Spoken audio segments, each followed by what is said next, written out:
Assalamualaikum warahmatullahi wabarakatuh. Alhamdulillah wassalatu wassalamu ala Rasulillah. Segala puji dan puja kehadirat Allah Subhanahu wa taala, juga salawat dan taslim kepada Nabi besar Muhammad sallallahu alaihi wa ala alihi wa sahbihi wasallam. Saudara seiman, bertemu pada Senin siang ini biasanya memang di materi umum ya. Dan kita akan menjelaskan sekarang ya, persiapan dan bekal menjelang kematian. Dalam pembukaan ini insya Allah kita akan coba ya, menggugah dari sisi hakikat kehidupan dunia ini. Teman-teman sekalian, dunia ini adalah tempat sementara. Saya ulangi lagi, dunia ini tempat sementara dan bukan menjadi target utama bagi orang beriman. Apapun yang kita miliki di dunia ini akan kita tinggalkan. Sebagaimana kita lahir di muka bumi ini dengan badan telanjang dan dibungkus dengan satu lembar selimut di awal lahir, dan kita menangis pada saat itu, bahkan dalam pandangan medis penangisnya bayi awal lahir adalah sebuah tanda sehat. Ya. Dan juga pada saat meninggal akan sama. Kita akan menggunakan selembar kain kafan dan juga kita akan ditangisi. Kalau kita lahir kita menangis maka nanti kita akan ditangisi. Itu sudah menjadi umum dan standar. Yang uniknya banyak orang mengetahui hal ini tapi mereka coba menutup mata mereka. Menutup hati mereka, menutup pikiran mereka, seakan-akan mereka akan hidup selamanya. Saudaraku seiman, seorang mukmin targetnya akhirat, targetnya mati, karena mati itu akan membawa dia kepada kehidupan abadi. Mati sebuah pintu yang akan membawa kepada kehidupan abadi.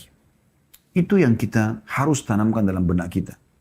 Tidak ada perlu yang dikhawatirkan dalam masalah kematian kecuali dalam keadaan satu, yaitu Anda meninggal dalam keadaan bermaksiat kepada Allah SWT. Apakah itu kekufuran, ya?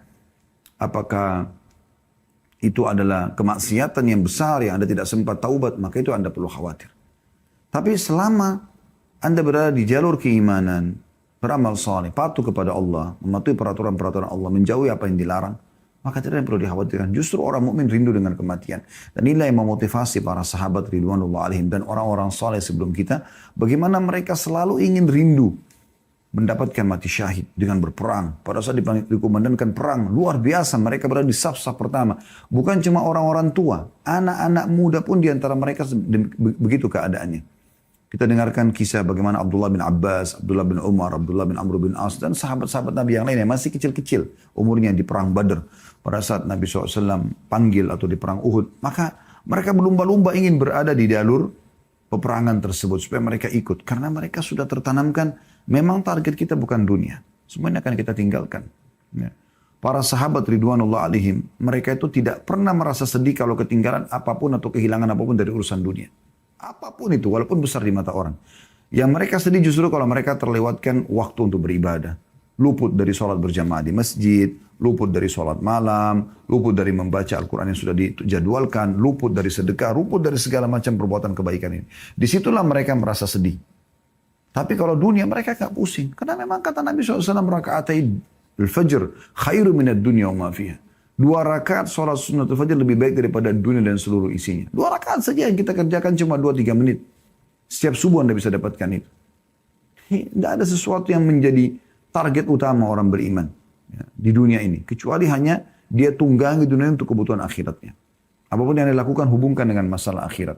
Makan, minum, semua itu dikonsumsi karena memang kita memberikan hak tubuh kita sehingga bisa menerima pahala di sisi Allah Subhanahu wa taala, bukan hanya sekedar menghilangkan lapar haus, maka akan jadi mubah kalau itu niatnya. Tapi kalau kita niatkan karena memberikan hak jasad yang Allah sedang amanahkan dan rasa lapar, rasa haus ini Allah yang munculkan supaya kita memberikan hak tubuh kita dan kita gunakan agar tubuh kita lebih kuat dalam beribadah kepada Allah Subhanahu wa taala, di situ akan nilai pahala, ya. Itu juga dengan tidur, awalnya mubah, bisa menjadi sunnah, bisa menjadi ibadah. Kalau Anda niatkan memberikan hak tubuh, Anda mengantuk, Anda letih, berarti tubuh kita sedang butuh istirahat. Anda tangkap sinyal itu, kemudian Anda ya beristirahat. Dan niat istirahat ini untuk menguatkan tubuh agar bisa lebih kuat beribadah kepada Allah Subhanahu wa taala. Mandi, bukan hanya sekedar mandi biasa. Mandi biasa supaya hilang rasa gerahnya, itu mubah. Tapi dia bisa menjadi sesuatu yang sunnah. Ya, ibadah yang baik. Kalau Anda mengerjakannya karena ingin memberikan hak tubuh dan juga supaya ya tampil lebih bersih dalam beribadah kepada Allah SWT. Sampai Imam Malik rahimahullah setiap kali mau menyampaikan hadis Nabi SAW, beliau selalu mandi, beliau menggunakan baju yang terbaik, beliau pakai wangi-wangian yang terbaik gitu kan. Ya, begitu juga Abu Hanifah rahimahullah setiap kali mau tampil mengajar ataupun beliau mau sholat malam, beliau selalu menggunakan pakaian yang terbaik, bukan untuk dipuji oleh orang, tapi karena ingin menggunakannya dalam ibadah kepada Allah Subhanahu wa taala. Gitu kan?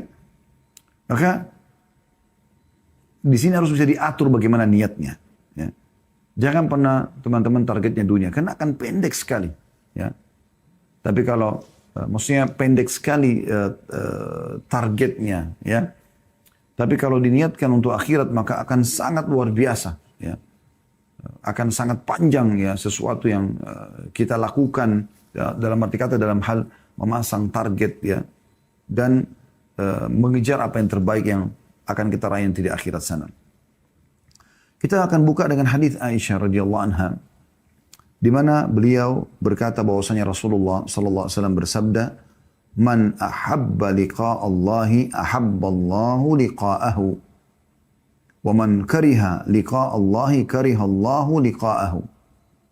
Barang siapa yang rindu, suka, ingin berjumpa dengan Allah, ya, maka Allah pun akan rindu berjumpa dengannya. Dan barang siapa yang membenci pertemuan dengan Allah, Allah pun akan membenci pertemuan dengannya. Ya, perhatikan di sini.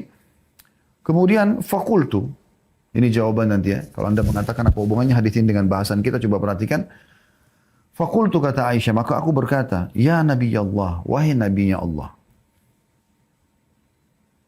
Akarahayatul mauti, fakulluna nakrahul maut. فقال ليس كذلك ولكن المؤمن إذا بشر برحمة الله ورضوانه وجنته أحب لقاء الله فأحب الله لقاءه وإن الكافر إذا بشر بعذاب الله وسخطه كره لقاء الله وكره الله لقاءه. Artinya kata Aisyah radhiyallahu anha, apakah yang dimaksud benci akan kematian wahai Nabi Allah? Tentu kami semua takut dengan kematian. Nah, di sini yang menjawab tadi apa yang saya jelaskan dalam pembukaan kita ya. Jadi orang mukmin tidak perlu takut. Aisyah mengatakan kami selama ini masih takut mati, gitu kan. Tapi dengarkan bagaimana setelah Nabi SAW menjelaskan kepada beliau. Kata Nabi SAW, bukan begitu maksudnya. Namun maksud yang benar adalah seorang mukmin jika diberi kabar gembira dengan rahmat, keridhaan serta surganya. Nanti kalau mati itu masuk surga loh. Nanti kan kita terima hasil amal-amal kita loh. Nah misalnya kita bahasakan begitu. Maka dia pun akan rindu mati. Dia ingin rindu segera bertemu dengan Allah. Karena untuk bertemu dengan Allah kan harus mati dulu. Gak mungkin tidak gitu. Ya. Maka Allah pun suka bertemu dengannya. Dan barang siapa yang benci. Jika orang kafir diberikan kabar tentang siksa Allah dan ahli maksiat. Nanti kau akan dimasuk neraka, nanti kau akan disiksa. Maka dia pun benci untuk bertemu dengan Allah. Maka Allah pun benci bertemu dengannya. Hadis ini sahih riwayatkan Imam Muslim.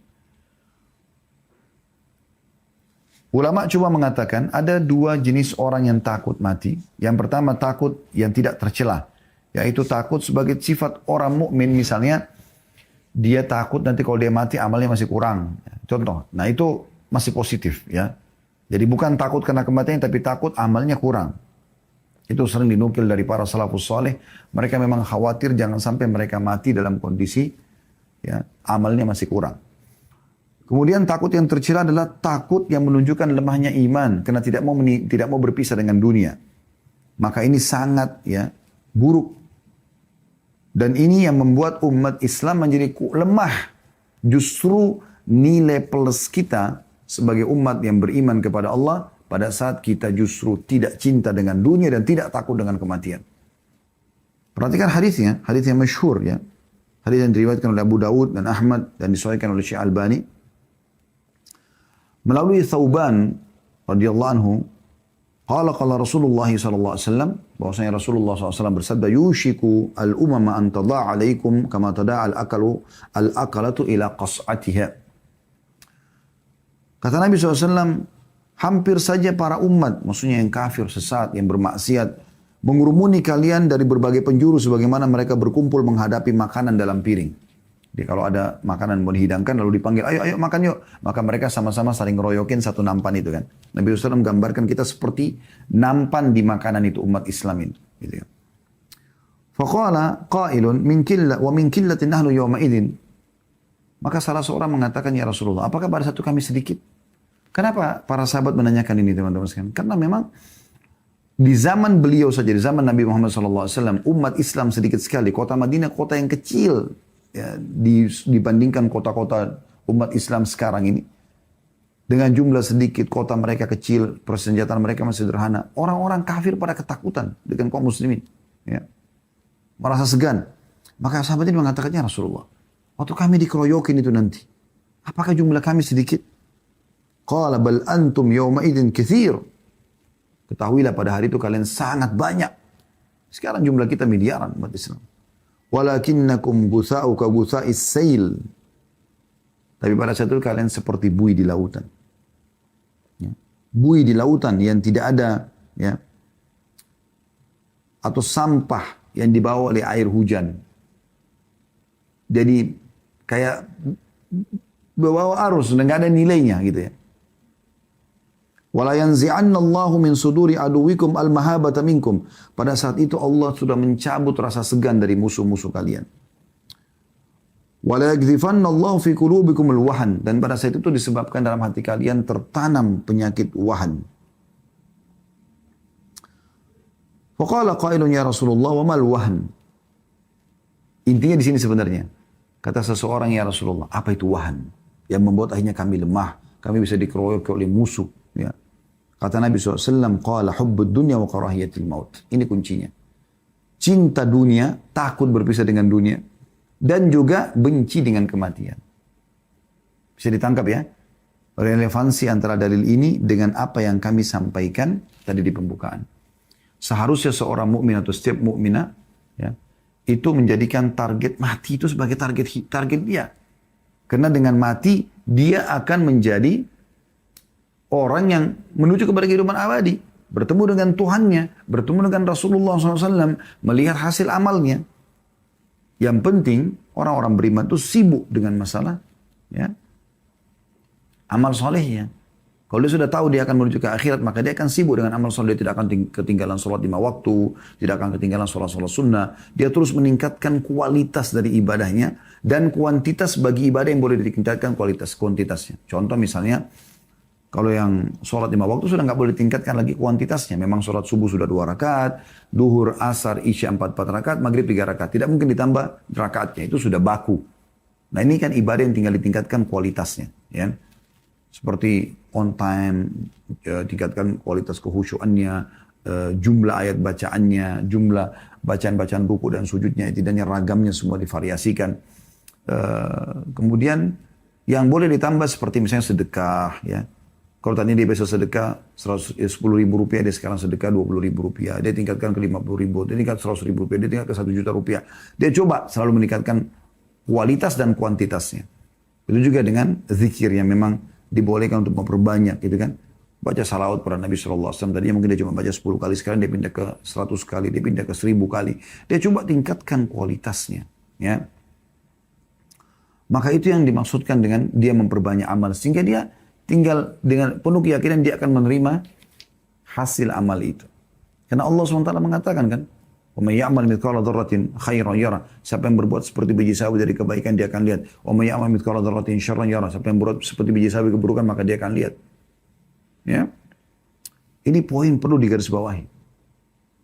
Nabi SAW mengingatkan dalam banyak hadis agar jangan kita teralihkan dengan dunia dan selalu ingat tentang kematian karena dia setiap saat bisa datang. Di antaranya hadis yang masyhur riwayat An-Nasai, riwayat Tirmidzi, Ibnu Majah, riwayat Ahmad. Dan hadis ini dinilai hasan sahih ya. Menurut Syekh Albani yaitu hadis Abu Hurairah radhiyallahu anhu di mana Nabi SAW bersabda aktsiru dzikra hadhimil ladzat. Artinya perbanyak mengingat pemutus kelezatan dunia. Saya mati. Ingat setiap saat kita akan mati ya. Dan dalam kisah yang lain Ibnu Umar radhiyallahu anhu menceritakan, qala kuntu ma'a Rasulillah sallallahu alaihi wasallam, faja'ahu rajulun minal ansar.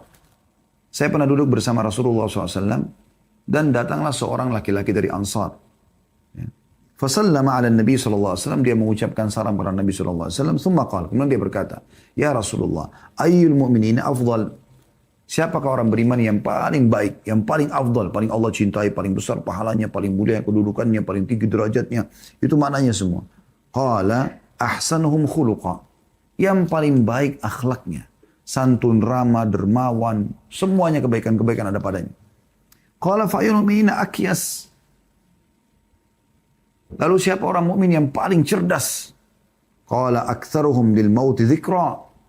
Orang mukmin yang paling banyak mengingat kematian. Wa ahsanuhum lima ba'du isti'dada ulaikal akyas. Dan yang paling banyak punya persiapan yang nanti dihadapi setelah kematian. Maksudnya amal saleh, iman dan amal saleh. Maka mereka lah orang-orang yang paling cerdas. Ya. Hadis ini diriwayatkan di Ibnu Majah dan dinyatakan hasan. Juga dalam hadis Nabi SAW yang mengingatkan kepada kita bagaimana caranya agar kita lebih khusyuk dalam sholat, kita lebih semangat dalam ibadah, mengingat kematian. Kalau kita akan kembali, waktu kita terbatas. Ya. Dan ingat teman-teman sekalian, umur kita sebenarnya yang sudah berlalu. Itu umur kita yang sebenarnya. Kayak saya umur 46 tahun, inilah umur saya sebenarnya. Ini yang sudah pasti sudah saya laluin, sudah saya pakai gitu. Tinggal kalau di atas amal soleh kita berharap Allah kabulkan. Kalau ada dosa kita tinggal bertobat dan istighfar kepada Allah. Segera sebelum datang ajal. Jangan selalu berangan-angan dengan yang akan datang. Allahu a'lam. Berapa umur kita Allah kasih. Semoga Allah panjangkan umur kita di atas ketaatan. Tapi kita tidak pernah tahu berapa banyak lagi umur kita. Jangan terus-menerus lalai. Selalu berangan-angan ulang tahun, ulang tahun, ulang tahun. Lalu dirayakan seperti orang-orang kafir. Ini melalaikan. Makanya para ulama melarang acara ulang tahun itu. Karena memang melalaikan orang. Tiup lilin, kue, pesta-pesta. Apalagi kemaksiatan dilakukan. Subhanallah. Orang Islam bukan seperti itu keadaannya. Makin bertambah umur berarti makin dekat dia dengan liang lahatnya. Saya dan anda semua sedang menuju ke liang lahat. Kita tidak tahu siapa yang berdulu jatuh ke liang lahat tersebut. Kata Nabi SAW, agar kita bisa lebih khusyuk sholat, bisa lebih semangat dalam ibadah. Uzkuril mauta fi sholatik. Ya, kata Nabi SAW kepada seorang sahabat. Ingatlah kematian dalam sholatmu. Fa inna rajula idza dzakara al-maut fi sholatihi ya, fahariyun an yuhsina sholatahu. Karena kalau dia ingat kematian dalam sholatnya, dia akan memperindah sholatnya. Wasul salata rajulin la yadhunnu annahu yusalli salatu atau salatan ghairaha wa iyyaka wa kull amrin ya'tadhiru aw yu'tadhiru minhu. Salatlah seperti orang yang tidak menyangka lagi bahwasanya ia masih punya kesempatan untuk salat. Hati-hatilah dengan perkara yang kelak malah engkau meminta udzur meralatnya. Maksudnya di akhirat. Dan tidak bisa lagi diperbaikin gitu. Ya. Ini teman-teman sekalian harus jadi sebuah pelajaran. Ya.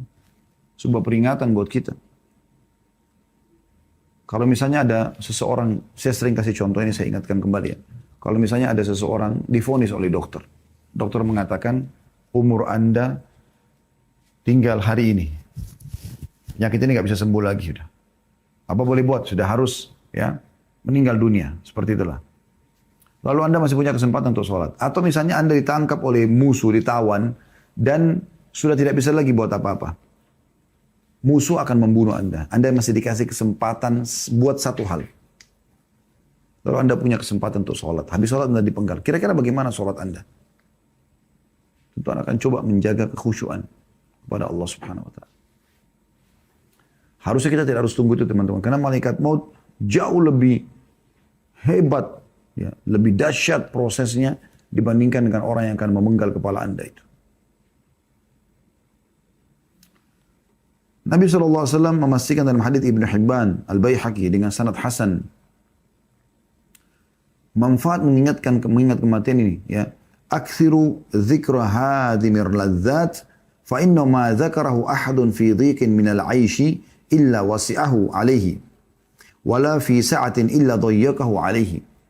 Perbanyak mengingat pemutus kelezatan dunia, maksudnya kematian. Karena jika seorang mengingatnya saat kehidupannya sempit, maka ia akan merasa lapang. Dari lagi susah, dia akan tahu, oh, saya akan meninggal kok. Saya juga akan menuju kepada kehidupan abadi. Saya akan senang nanti di sana gitu. Ya. Dan kalau seandainya orang mengingatnya pada saat dia lagi lapang, ya, maka ia tidak akan tertipu dengan dunia. Imam Ad-Dahhak memberikan nasihat yang baik, dan ini dinukil oleh Al-Qurtubi dalam kitab At-Tadhkirah beliau. Orang yang mengingat mati, maka akan membantu dia menyegerakan taubatnya. Akan membuat hatinya penuh dengan qanaah, rasa cukup. Akan membuat dia semangat beribadah. 3 hal dia dapatkan. Dia akan segera bertaubat, dia akan selalu merasa cukup dengan apa yang ada, dan dia juga akan semangat ibadah. Sedangkan orang kalau lupa mati, sebaliknya, dia akan tunda-tunda taubat, dia tidak akan selalu cukup, merasa cukup dengan apa yang ada, dan dia akan bermalas-malas dalam ibadah. Mati ini teman-teman, bagaimanapun caranya, kita coba menghindar, tidak akan pernah bisa luput. Sehebat apapun Anda berusaha untuk melepaskan diri dari kematian. Kalaupun orang mau coba, tidak ada gunanya. Coba renungi, bagaimana Allah mengatakan dalam surah Jum'ah ayat 8. Dan ini kekal ditilawakan oleh orang beriman sampai menjelang hari kiamat nanti. A'udzu billahi minasyaitonir rajim, surah Al-Jum'ah ayat 8. Qul innal mauta alladhi tafirruna minhu fa innahu mulaqikum thumma turadduna ila 'alimil ghaibi wasyahadati fayunabbi'ukum bima kuntum ta'malun. Katakan hai Muhammad, serukan kepada semua orang. Ya. Sesungguhnya kematian yang kamu lari daripadanya, maka sesungguhnya kematian akan menemui kamu. Kemudian kamu akan dikembalikan kepada Allah yang mengetahui yang gaib dan yang nyata. Lalu dia Allah akan memberitahukan kepadamu apa yang telah kamu kerjakan. Kematian yang kau lari daripadanya pasti akan datang kepadamu. Dalam surah An-Nisa ayat 78 Allah juga mengingatkan potongan ayat A'udzubillahi minasyaitonir rajim. Aynama takunu yudrikkumul mautu walau kuntum fi burujin musyayyadah. Dimanapun kau berada, kematian akan mendapatkan kamu. Pasti kau akan mati. Kendati pun kamu dalam benteng yang tinggi lagi kokoh. Kemudian dalam surah Ar-Rahman ayat 26 sampai 27 Allah juga mengingatkan, A'udzubillahi minasyaitonir rajim. Kullu man 'alaiha fan wa yabqa wajhu rabbika dzul jalali wal ikram. Semua yang ada di muka bumi ini pasti akan binasa. Dan yang tetap kekal lazat Tuhanmu yang mempunyai kebesaran dan kemuliaan. Surah Al-Imran 185 ayat yang paling masyhur masalah kematian. A'udzubillahi minasyaitonir rajim. Kullu nafsin dha'iqatul maut. Al-ayat. Semua jiwa pasti akan mati. Ya. Kata Ibnu Katsir rahimahullah berhubungan dengan ayat-ayat ini. Dia mengatakan dimaksud dengan ayat-ayat di atas adalah setiap orang pasti akan merasakan kematian. Tidak ada seorang pun yang bisa selamat dari kematian baik ia berusaha lari daripadanya ataupun tidak. Karena setiap orang sudah punya ajal yang pasti. Ya. Tidak mungkin tidak. Maka ini teman-teman sekalian harus difahami baik-baik. Oleh karena itu teman-teman, renungilah beberapa hal ini. Memang Nabi SAW ingatkan kepada kita, jangan jadikan dunia ini sebagai target. Saya ingin sentuh sisi ininya ya. Karena kalau kita bicara masalah bekal menjelang kematian, kalau orang membahas masalah perbanyaklah sholat, perbanyaklah puasa, itu ada juga pintunya sendiri untuk dibahas. Dan itu butuh pertemuan khusus bahas itu. Yang kami ingin sentuh tidak. Saya ingin membuat sebuah kendaraan teman-teman sekalian yang saya harapkan ini bisa menjadi pendongkrak utama Anda untuk bisa mengerjakan semua ibadah itu. Dengan sendirinya setelah dengarkan ini Anda akan sholat, Anda akan puasa, Anda akan zikir, Anda akan berdoa, Anda akan bakti sama orang tua, Anda akan bertobat. Semua akan Anda kerjakan. Itu yang saya inginkan dengan pertemuan kita ini. Ini yang saya masukkan dengan bekal menjelang kematian itu. Coba renungi sabda Nabi SAW yang lain. Dari hadis Ibnu Umar radhiyallahu anhu. Ya, hadis ini diriwayatkan oleh Bukhari. Kata Nabi SAW, kun fid dunya ka'annaka gharibun aw abiru sabil. Jadikan dirimu di dunia ini, setiap muslim diajak bicara oleh Nabi SAW. Setiap orang di antara kita. Laki-laki ataupun perempuan, yang muda ataupun tua. Hidup di dunia ini seakan-akan kamu seorang yang asing. Bagaimana sih kalau kita asing? Kita ingin kembali ke wilayah kita. Atau seperti seorang pengembara saja.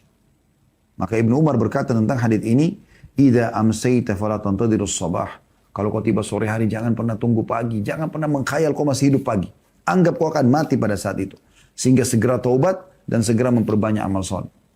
Wa idza asbahta fala tantadirun masa. Kalau kau tiba di pagi hari lagi, seperti kita sekarang. Tiba di pagi sore. Jangan tunggu sore hari. Belum tentu kita hidup. Wa khud min sihatika limaradik. Maksimalkan masa sehatmu sebelum datang sakitmu. Orang kalau sudah sakit, susah aktivitasnya. Kamu sekarang sehat. Wa min hayatika limautik. Dan mumpung kau masih hidup sebelum matimu datang. Kenapa buang waktu pada hal yang tidak ada gunanya? Ibadah. Dan hanya kamu, hai saudaraku, yang bisa membuat kau beribadah sendiri. Enggak mungkin orang lain. Semua ada di tanganmu keputusan. Kau ingin masuk surga, di tanganmu keputusan. Kau ingin masuk neraka, di tanganmu keputusan. Kau ingin rajin, di tanganmu. Prestasi di tanganmu. Kau ingin malas, menjadi orang yang buruk juga di tanganmu. Kami, saya dan teman-teman dai hanya bisa teriak-teriak seperti ini, menyampaikan. Keputusan tangan Anda mau berubah atau tidak? Kami tidak perlu teman-teman Anda mengatakan, oh ceramahnya bagus ya, menyentuh. Nggak perlu itu. Anda ambil manfaat atau tidak. Nggak penting itu. Semoga Allah ikhlaskan niat. Setiap dai yang ikhlas tidak akan butuh pujian itu. Tapi bagaimana yang sedang disampaikan ini sampai pada hati setiap orang yang mendengarkan. Dan mereka bisa berubah. Manfaat Anda dengarkan ceramah seperti ini kalau Anda bisa berubah menjadi orang yang lebih dekat kepada Allah SWT. Takut terhadap dosa-dosa yang berlalu. Takut dengan amal soleh yang masih sedikit. Bilal pernah menangis satu waktu. Radhiyallahu anhu, lalu ditanyakan, kenapa Anda menangis? Dia mengatakan perjalanan jauh dan bekal masih sedikit. Padahal beliau sudah masuk Islam di awal-awal Islam dan menjadi muadzin Nabi SAW. Jihad setelah, dan masa Nabi jihad juga setelah ya, Nabi SAW, dan sekian banyak amal soleh yang beliau kerjakan. Hasan Basri mengatakan rahimahullah dalam masalah ini, Al-mu'minu fid dunya qal gharibi wa la yajza' min dhulliha wa la yunafisu fi izziha lahu sya'an walin nasi sya'an. Seorang mukmin di dunia seperti orang asing. Tidak pernah gelisah terhadap apa yang orang dapatkan dari dunia. Dia mau maju, dia berhasil, silakan. Saya ya saya. Tetap kita kejar prestasi dunia semampu kita. Tapi bukan berarti kita iri, dengki, berkecamuk, berebut-rebutan dengan haknya orang lain. Bukan sifat orang beriman itu. Tidak pernah saling berlomba. Ya. Dengan menggilai dunia atau mengejar dunia. Penggila dunia, pengejar dunia memiliki urusan sendiri. Dan orang asing, orang beriman yang ingin kembali ke akhirat juga punya urusan sendiri. Pasti beda. Nggak mungkin sama. Jadi Anda kalau mau jadi orang akhirat, beda dengan orang-orang yang kejar dunia, beda sekali. Mereka bingung dengan kita bersedekah. Mereka pikir kenapa bersedekah, kenapa tidak nabung. Karena mereka pikirnya dunia. Mereka heran kenapa kita ke masjid sholat. Bagi mereka itu terlalu membuang waktu. Atau kenapa harus puasa, bukankah cuma sunnah, bukankah lapar, bukankah haus, bukankah begini dan begitu. Atau As-Salimi berkata dalam doanya rahimahullah, Allahumma arham fid dunya gurbati. Ya Allah, kasihanilah, rahmatilah keasinganku di dunia. Maksudnya apa? Aku ingin mau jadi asing dunia. Maka bantu aku dengan rahmatmu supaya aku bisa lakukan itu. Warham fil qabri wa ya, wahsyati. Dan selamatkan, kasihani aku dalam kuburku. Dan hiburlah aku di kesendirianku. Ya, di kubur itu. Warham mauqifi ghadan baina yadaik. Dan kasihani juga aku. Ya. Di saat aku sedang berdiri di antara kedua tanganmu. Maksudnya pada hari kiamat nanti. Yahya bin Mu'adz Ar-Razi rahimahullah berkata, Ad-dunya khamrus syaitan. Dunia ini khamarnya syaitan, minuman kerasnya syaitan. Wa man sakara minha lam yafiq illa fi uskaril mauti. Nadiman ma'al khasirin. Siapa yang mabuk, karena kan dunia ini dikatakan khamarnya syaitan. Siapa yang ikut mabuk di situ, barulah tersadarkan ketika kematian telah datang kepadanya. Nantinya ia akan menyesal bersama dengan orang-orang yang merugi. Ada sebuah nasihat yang luar biasa dari Fudail bin Iyad rahimahullah. Seorang ulama tabi'in masyhur. Dia pernah bicara sama seseorang, kebetulan beliau sudah tua, orang itu juga sudah tua. Yang diajak ngomongin sudah 60 tahunan, seumur dengan beliau gitu.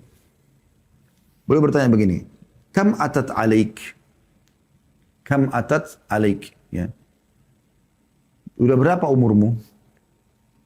Orang itu menjawab, Sittuna sana, 60 tahun. Kata Fudail, Fa anta mundu sittina sana tasiru ila rabbika yushiku an tabluk.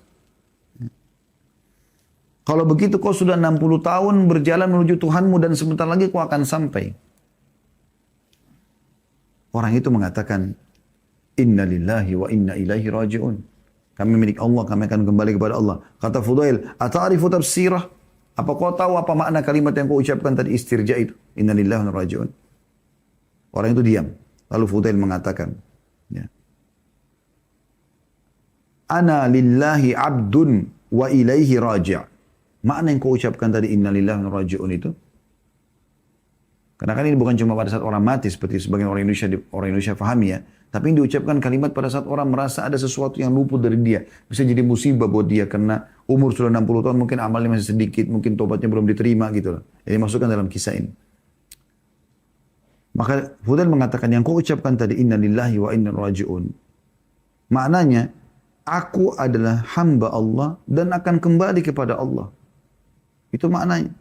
Faman alima annahu lillahi abdun, siapa yang sadar kalau dia adalah hamba Allah, wa annahu ilaihi raji' dan dia akan kembali kepadanya, falya'lam annahu mauquf, maka dia harus sadar kalau dia akan berdiri nanti di hadapan Allah. Wa man alima annahu mauquf, dan siapa yang tahu nanti dia akan diberdirikan pada hari kiamat, falya'lam annahu mas'ul, maka dia juga tahu dia akan bertanggung jawab. Wa man alima annahu mas'ul falyu'id lis-su'ali jawaba. Dan barang siapa yang tahu dia akan diminta pertanggungjawaban, maka dia harus punya persiapan untuk menjawab itu. Maka orang itu bertanya lagi kepada Fudail, famal hila, kalau gitu apa solusinya? Kata Fudail, yasira, mudah sekali. Orang itu bertanya, mahia, apa itu? Kata Fudail, tuhsinu fima bakiya, yugfaru laka ma madha. Ini kalimat luar biasa ya. Perbaiki amal solehmu di sisa umurmu yang masih Allah kasih, maka akan diampuni kesalahan yang lalu. Sekarang kau perbanyak amal soleh termasuk taubat, maka akan dimaafkan kesalahan yang lalu. Dan tersisa berarti amal-amal soleh saja yang kau kerjakan. Fa innaka in asa'ta fima baki, karena kalau kau masih merusak lagi di umur yang tersisa, masih buat dosa lagi, ukhidta bima madha wa bima baqiya. Karena kau akan dihukum dengan apa yang telah lalu dan juga yang akan apa yang tersisa. Nah, jadi ini luar biasa gitu. Harusnya difahami ini teman-teman sekalian. Nasihat yang luar biasa gitu. Kemudian juga dinukil dari Imam Ahmad rahimahullah. Beliau pernah ditanya tentang zuhud. Ayyu syai'iz zuhdi fid dunia. Bagaimana caranya zuhud di dunia? Supaya tidak terlalu pikirkan dunia gitu. Qala kisarul amal. Tidak memperbanyak angan-angan dunia, ya. Man idza asbah qala la amsi. Yaitu orang kalau tiba di pagi hari dia akan mengatakan saya tidak akan tiba sore. Qala wa hakadha qala Sufyan, dan begitulah Sufyan berkata, qila li Abi Abdullah, ditanyakan kepada Abu Abdullah Musa Imam Ahmad, bi ayyi syai'in nasta'inu ala kisaril amal. Bagaimana caranya kita bisa tidak berangan-angan panjang dengan dunia ini? Qala ma nadri innama huwa taufiq. Kata Imam Ahmad, saya tidak tahu. Yang saya tahu adalah taufik dari Allah. Atau Allah yang memberikan itu. Maka teman-teman terlungi baik-baik. Sebelum datang kematian, jangan pernah kita termasuk orang yang mengucapkan ayat ini. Surah Al-Mu'minun ayat 99 sampai ayat 100. Orang-orang yang banyak maksiatnya tidak sempat taubat. Lalai semua waktu di dunia selama hidup yang Allah kasih. Apalagi dalam keadaan kekafiran, kemunafikan, kemusyrikan. Perbuatan-perbuatan bid'ah, sibuk dengan semua hal-hal yang langgar. Diingatkan tidak mau tahu. Maka mereka pada saat meninggal akan mengatakan ayat ini. Qala rabbirji'un la'alli a'malu salihan fima tarakt. Wahai Tuhanku, kembalikan aku ke dunia. Semoga aku bisa mengerjakan amal soleh yang dulu aku tinggalkan. Jangan sampai kita termasuk orang-orang yang seperti ini teman-teman sekalian. Orang yang sibuk menyebutkan masalah-masalah seperti ini. Tidak ada gunanya buat dia. Pertanyaan sederhana teman-teman sekalian. Sampai kapan Anda selalu menunda sholat? Sampai kapan Anda selalu tidak khusyuk dalam sholat? Sampai kapan Anda tidak mau mengerjakan sholat sunnah? Dengan berbagai macam jenisnya. Sampai kapan Anda menunda-nunda puasa Ramadan dan membayar utangnya? Sampai kapan Anda tidak mau berpuasa sunnah? Umur terus berjalan. Sampai kapan Anda tidak mau membayar zakat? Sampai kapan Anda tidak mau bersedekah? Kita bahas yang wajib dan yang sunnahnya di sini. Kalau Anda sudah kerjakan wajib, Anda tinggal tingkatkan kualitasnya, setelah itu Anda lengkapkan dengan sunnah. Sampai kapan Anda mau berlalai-lalai? Sampai kapan Anda selalu menunda-nunda zikir kepada Allah SWT? Tidak membaca zikir pagi petang, ya, tidak beristighfar setiap hari 100 kali, tidak berdoa kepada Allah antara azan dan iqamah atau pada saat hujan turun. Sampai kapan Anda menunda bakti sama orang tua, yang orang tua Anda kebetulan masih hidup? Sampai kapan Anda tidak mengejar pahala-pahala besar dari tangan mereka? Dengan menanyakan kabarnya, dengan menelpon mereka, dengan memenuhi kebutuhan mereka. Sampai kapan? Sampai kapan Anda tidak mau silaturahim dengan kerabat-kerabat Anda? Sampai kapan? Ya. Sampai kapan Anda tidak mau belajar Al-Quran? Sampai sekarang tajwid Anda masih salah. Selalu Anda mengatakan nanti, besok, lusa. Sampai kapan? Tanya diri Anda sendiri, sampai kapan? Apa yang Anda tunggu? Tunggu kematian baru datang? Setelah mati baru kemudian baru menyesal? Sampai kapan? Sampai kapan Anda menunda-nunda untuk pindah dari tempat yang haram ke tempat yang halal? Bekerja. Sampai kapan? Sampai kapan Anda wahai muslimah yang masih belum tutup aurat untuk tutup aurat Anda? Sampai kapan Anda mau buka tutup aurat Anda? Sampai kapan? Sampai kapan Anda mau minta maaf atas kesalahan Anda yang Anda lakukan? Sampai kapan Anda akan berhenti dari transaksi ribawi, manipulasi data, berbohong? Sampai kapan? Sampai kapan semua masih Anda lakukan? Dan kira-kira kapan Anda mau berhenti menjadi orang yang lebih baik? Peraturan Allah tidak akan berubah. Allah mengatakan dalam Al-Quran, وَلَنْ تَجِدَ لِسُنَّةِ اللَّهِ تَبْدِيلًا. Tidak akan pernah berubah sistem yang sudah Allah ciptakan. Anda sudah tahu kisah, dan Anda harus tahu itu. Kisah Nabi-Nabi dan orang-orang yang menjadi pengikutnya. Tidak usah jauh-jauh, kita langsung kepada Nabi Muhammad SAW dan para sahabatnya. Lihat bagaimana Abu Bakar, Umar, Uthman, Ali, Talha, Zubair, dan kisah-kisah sahabat Nabi seluruhnya. Ridwanul Alim yang ikhlas, yang meninggal dalam keadaan iman. Kita tidak bicara yang sempat murtad, yang memang pura-pura masuk Islam, yang jadi munafik. Kita bicara sahabat-sahabat Nabi yang betul-betul tulus. Dan kisah-kisah mereka di kedua tangan kita. Kami sudah membedah lebih dari 50 kisah sahabat Anda bisa dengarkan. Anda bisa banyak baca buku dalam bahasa Indonesia tentang kisah mereka. Kisah-kisah sahabiat Nabi, para ummahatil mukminin, para istri-istri Nabi, dan juga para sahabat Nabi yang lain. Bagaimana perjuangan mereka dalam rumah tangga mereka, dalam memperjuangkan sunnah Nabi SAW, dalam ikut berjihad dengan Nabi SAW. Lihat mereka. Mereka adalah orang-orang yang sudah sukses. Ya. Siapa yang mengikuti mereka, maka buah tidak akan jauh dari pohonnya. Kita akan bersama dengan mereka. Dan dalam kehidupan mereka ada orang-orang munafik. Ada Abdullah bin Ubay bin Ka'ab, Ubaidillah bin Ubay bin Ka'ab, Ubaidillah bin Ubay bin Ka'ab, ya. Ya maaf, Ubaidillah bin Abi Salul. Mohon maaf, saya ulangi. Ubaidillah bin Ubay bin Salul. Kemudian ada beberapa tokoh-tokoh munafikin, ya, di Madinah. Pura-pura Islam. Sampai kapan Anda mau seperti ini? Mau seperti ini? Akan sama. Ujungnya akan sama dengan mereka. Yang masih dalam keadaan kafir. Lihat Abu Jahal, Abu Lahab. Jaya mereka cuma sebentar di Mekah. Habis itu pada saat mereka terbunuh di perang Badar selesai.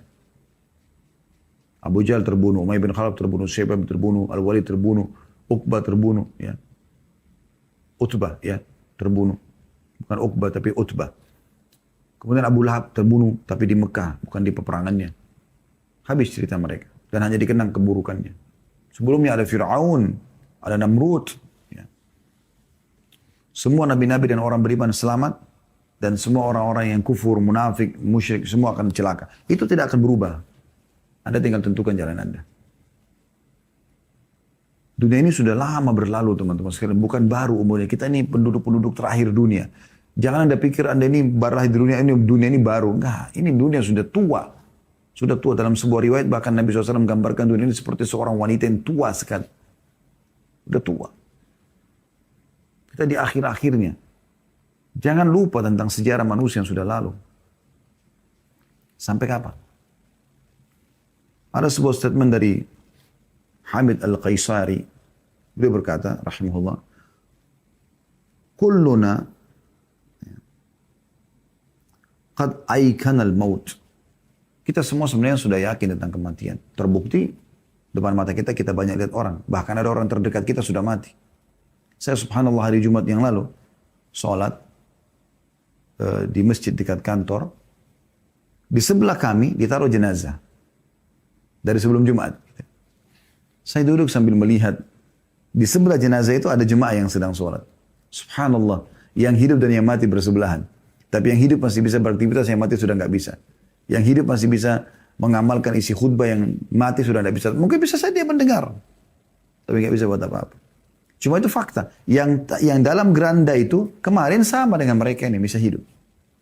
Semua kuburan yang kita lewatin teman-teman sekalian, yang di dalam kuburan itu sama seperti kita. Sama, sampai kapan kita mau tutup mata? Kita juga akan seperti mereka. Pasti. Nggak mungkin tidak.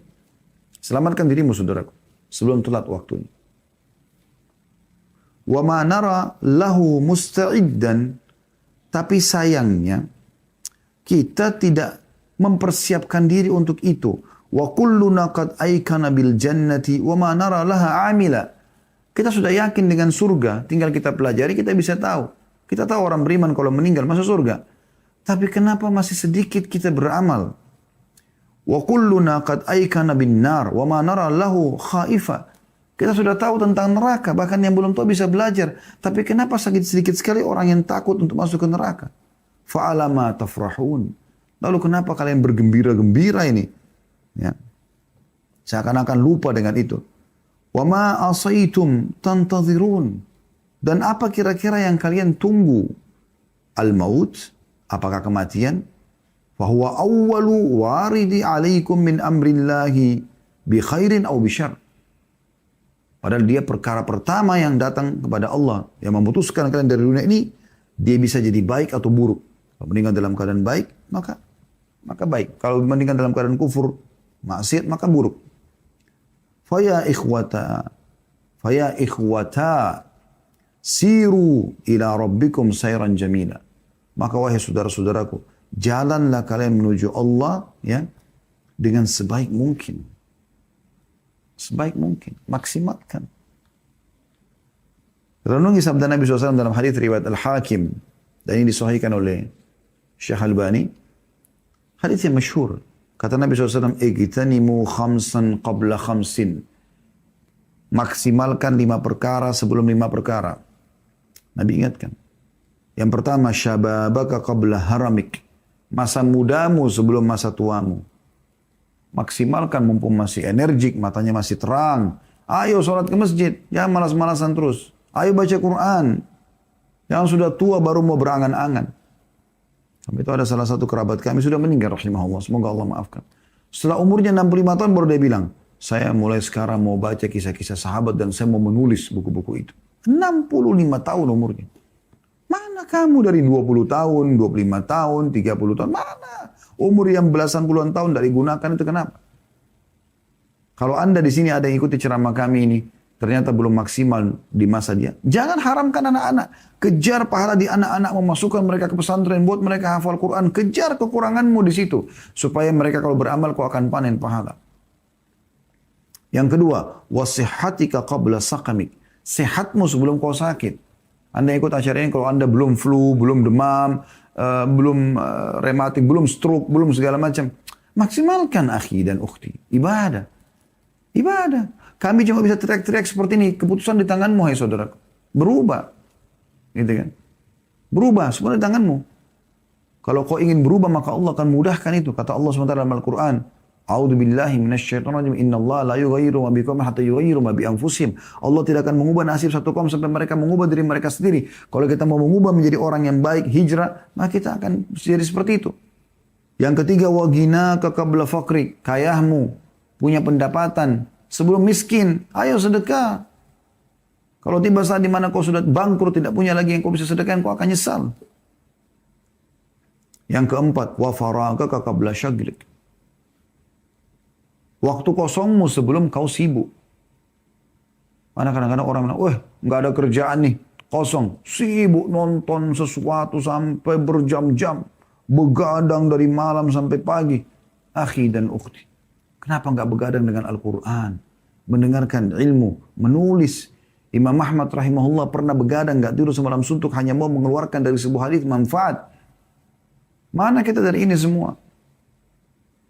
Kenapa harus hal-hal yang kosong? Diskotik, karaoke, udah ngobrol kosong. Apa gunanya? Manfaatnya apa? Waktumu itu akan ditanyakan oleh Allah subhanahu wa ta'ala pada hari kiamat. Diminta pertanggungjawaban, akhi.